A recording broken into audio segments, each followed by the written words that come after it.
Welcome back to AM Northwest, and here to share why it's your birthright to be thin, we welcome the author of Make Love with Food and Lose Weight, Alfonso De Rose. Good to have you with us. Good morning, What Helen. motivated you to write this book on diet and the approach to diet that you have? I used to be a bodybuilder myself. I used to be big, 3 times what you see right now. Oh, we're looking at a picture of you, yes.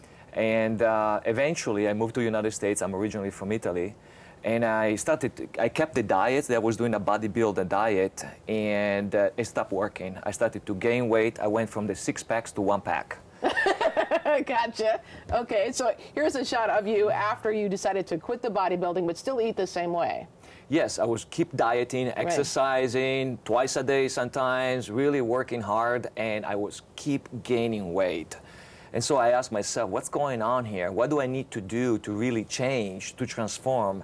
Because I didn't like, obviously, to gain weight, especially I had a bodybuilder mentality. At that time, if I gained 3 pounds, to me was really being overweight. Yeah. I gained 70 pounds. And so I went into the inner journey. I realized that what really made me not responding to the diet anymore, it was that my mind had changed, and more than my emotional approach had changed. You talk about that emotional approach in your book, and one of the things you talk about is not viewing diet as a deprivation. Tell us about that. Yes, I'm from Italy. I'm from the land of pasta and pizza, and to me, pasta was the devil. Just eating pasta, I felt I was flaring up, I was gaining weight. And so to this new approach of letting go and trusting, I learned how to trust food again, not to deprive myself, to let go the fear factor, the fear of gaining weight, the fear of carbohydrates, the fear of food. And I started to go into what is the real definition of a diet. The real definition of a diet, dieta from Greek, it means way of living. When I surrender my emotions, which I allowed really, let go the protection of my heart, I started to eat pizza again, pasta again, organic, Monsanto free, and I started to release the weight. Wow, and you say sometimes when it comes to the mental thought about eating, you say we have a lot of excuses about why we're not losing weight. And we need to look at what's the motivation behind that. Yes, it's fearful. It's fearful really to release the weight. Why? Because weight is a protection. If we see in nature also, we see whales, they protect from cold. Weight is a protection, so we have an excuses to say, well, I'm going to go in a diet, and you know that the diet is not going to work. To lose weight, we have to look within. What are we hiding from? What is the fear behind it? And it takes courage. We have to have the right motivation, because you say that some people, you've asked them why they want to lose weight, and maybe it's for their kids or their husband, and that can't be the motivation, correct? We have to do it for self-love. We have to do it for ourselves. I worked with so many people that say, I want to lose weight because I want to please my husband. I want to lose weight because I don't want to go to school with my kids see like an overweight mother. No, to release the weight, you have to do it because of you. Because you want to love your body, you want to love yourself. And being overweight is actually the journey of teaching us how to love ourselves. One of the things, too, that you point out is you have a hunger scale.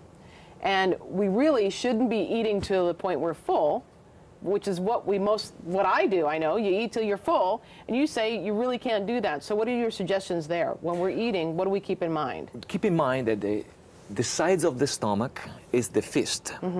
And when we eat more than this, the stomach's going to stretch, and next time we have to eat more and more. It's not really what you eat, but why you eat and how much you eat. Are you saying that we should feel hungry during the day, and that's a good thing? It's a good thing. Hunger is health. When you are unhealthy, you lose your hunger. So you need to be hungry and never stuff yourself too much, because then the body will not produce hunger anymore, but mentally say, oh, it's lunchtime, I need to eat again. No, you don't need to eat again. You need to really listen to what I call the inner guru. And how much do you eat? Never finish what is in the plate, especially in the United States, the portions, they are so big. Yeah, they're big, yes.